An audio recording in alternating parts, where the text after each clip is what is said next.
میری کہانی تھی بابا بغلوس ضیاء اللہ قید میں 1 سال بہن رہا. اسی طرح اور مطلب میرے ناول راگ کو پرائم منسٹر ایوارڈ ملا. تو شوکت صدیقی صاحب جج تھے, اس میں کہنے لگے کہ آپ کا کیا خیال ہے کہ اس زمانے کے پی ایم نے دیا نا ایوارڈ, کہ پی ایم نے یہ پڑھا ہوگا. میں نے کہا اگر انہوں نے پڑھا ہوتا تو اس کو ایوارڈ نہ ملتا. یہ ہم بڑے خوش قسمت ہیں کہ ہمارا جو اہل اقتدار طبقہ ہے وہ پڑھتا نہیں ہے.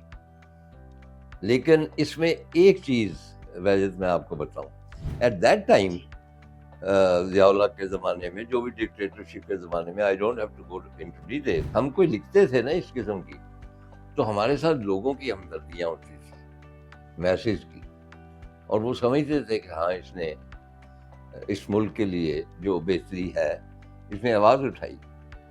اب صورتحال بالکل بدل گئی. اب یہ کہ state doesn't care a damn کہ آپ کیا کر رہے ہیں, آپ کے سامنے ہے. اسٹیٹ جو ہے اس کو کوئی پرواہ نہیں, لیکن اب میسج ریڈیکلائز ہو گئے with the passage of time. میں اس کی ایک مثال دیتا ہوں کہ میرے ڈیلکس ایڈیشن آئے 5-6 کتابوں جی. اب لوگوں کو شوق ہے کہ میرے مختلف ایکسپینسو ایڈیشن آئے. میرے بلکہ جو پرانے ایڈیشن ہیں ان کی کافی قیمت ایز اینٹیکس, مطلب نکلے تھے تلاش میں, میرا پہلا سفر نامہ ہے اس کی 12.5 روپے قیمت تھی, اب وہ 40,000 کا ہے. ارے اچھا. جی ہاں, اور وہ مطلب لوگ خریدتے ہیں ایز مومنٹوس. تو یہ ڈیلکس ایڈیشن بھی, تو وہ ڈیلکس ایڈیشن دوبارہ کوئی کتابت بھی ہوئے, اور اس میں سعد کین کا بھی آیا اسپیشل ایڈیشن. تو اس نے مجھے, پبلشر نے کہا, رائٹلی سو, انہوں نے کہا جی کہ سعد کین کی یہ تصویریں نہیں چھپ سکتی اب.